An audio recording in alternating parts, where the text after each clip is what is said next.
rekaman video motivasi. Nanti salah satu dari siswa akan menyampaikan kesimpulan dari video yang sudah ibu tampilkan. Siap? Ya.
Siapa yang mau menyampaikan isi dari video tersebut?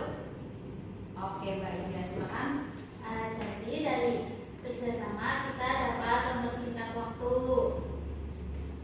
dan dapat bekerja lebih baik. Oke, makasih Mbak India. Selanjutnya, baik anak-anak, kita lanjutkan mengenai materi tentang teks eksposisi. Apakah ada yang tahu mengenai teks eksposisi itu sendiri? Tidak. Mari disampaikan. Teks eksposisi merupakan sebagai karangan yang menyampaikan argumentasi dengan tujuan untuk meyakinkan orang lain dengan fakta-fakta. Terus pada pengertian juga akan terdapat fungsi, struktur, dan kaidah pembahasan teks eksposisi. Selanjutnya ada fungsi. Berdasarkan fungsi atau tujuan penyampaiannya, eksposisi tergolong ke dalam jenis teks yang argumentatif. Pembaca ataupun pendengarnya diharapkan mendapatkan pengertian ataupun kesadaran tertentu dari teks tersebut. Tidak sekadar pengetahuan ataupun wawasan baru, tetapi lebih dari itu, yakni berupa perubahan sikap atau sekurang-kurangnya berupa persetujuan atas pernyataan-pernyataan di dalam teks tersebut. Selanjutnya ada struktur teks eksposisi. Yang pertama ada tesis, yakni bagian yang memperkenalkan persoalan, isu, atau pendapat umum yang merangkum keseluruhan isi tulisan. Yang kedua ada rangkaian argumen, yakni berisi sejumlah pendapat dan fakta-fakta yang mendukung teks tersebut. Yang terakhir ada kesimpulan atau penugasan ulang, yakni berisi penegasan kembali tesis yang berisi di teks tersebut. Selanjutnya ada kaidah teks eksposisi. Teks eksposisi merupakan teks yang menyajikan pendapat atau gagasan yang dilihat dari sudut pandang penulisnya dan berfungsi untuk meyakinkan pihak lain bahwa argumen-argumen yang disampaikannya itu benar dan berdasarkan fakta-fakta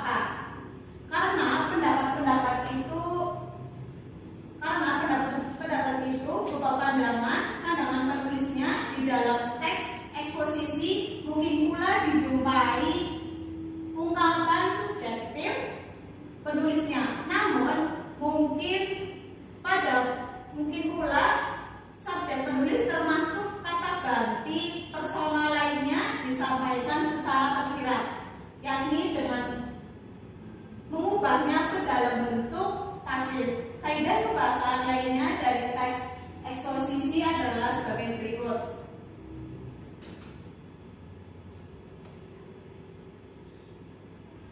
Yang pertama ada banyak menggunakan pernyataan-pernyataan persuasif, yakni menggunakan pernyataan yang bertujuan untuk meyakinkan pembaca.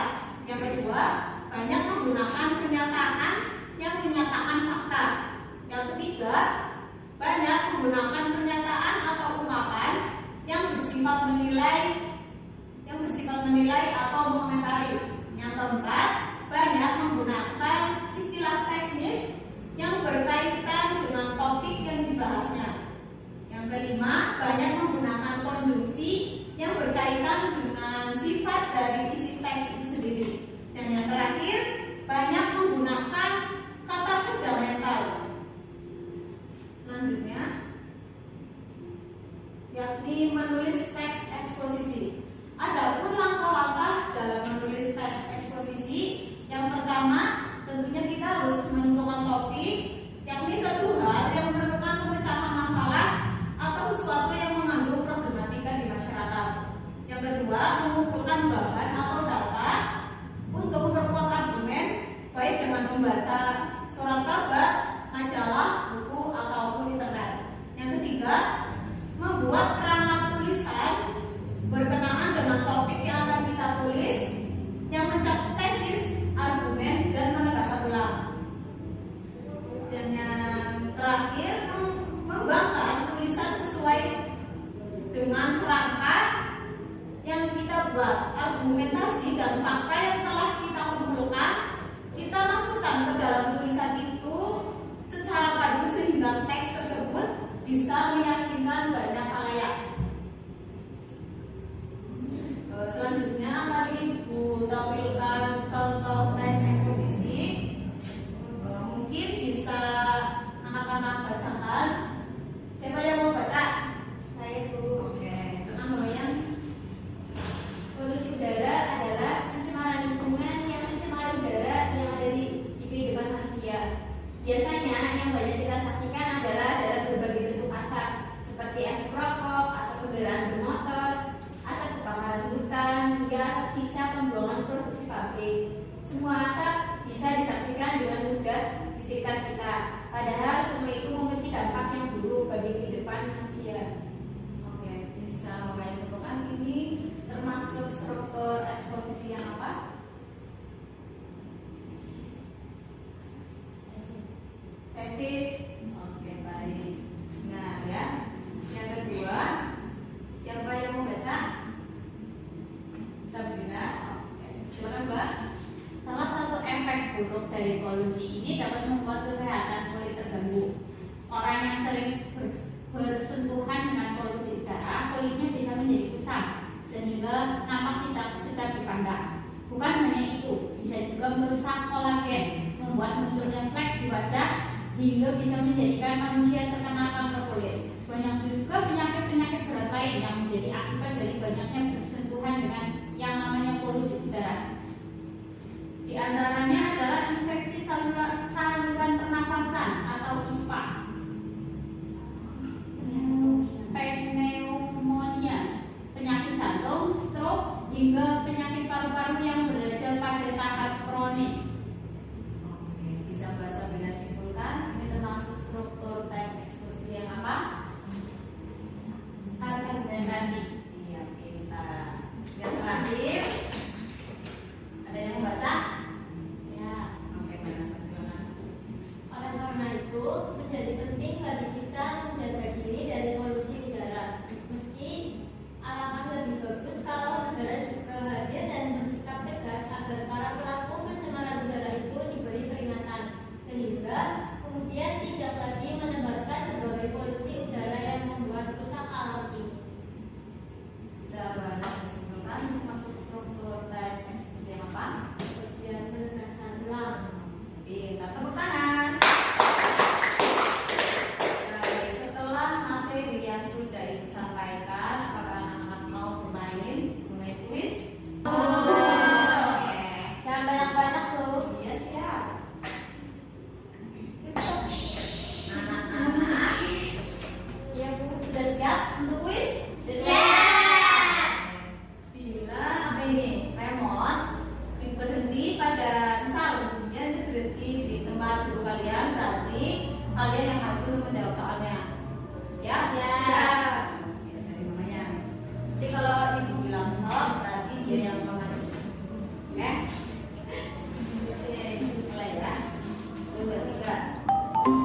ya. Antusias dalam pertemuan kali ini. Ibu sangat mengapresiasi kalian semua. Beri tepuk tangan. Sekali lagi Ibu ucapkan terima kasih. Saya cukupkan untuk pertemuan kali ini. Assalamualaikum warahmatullahi wabarakatuh.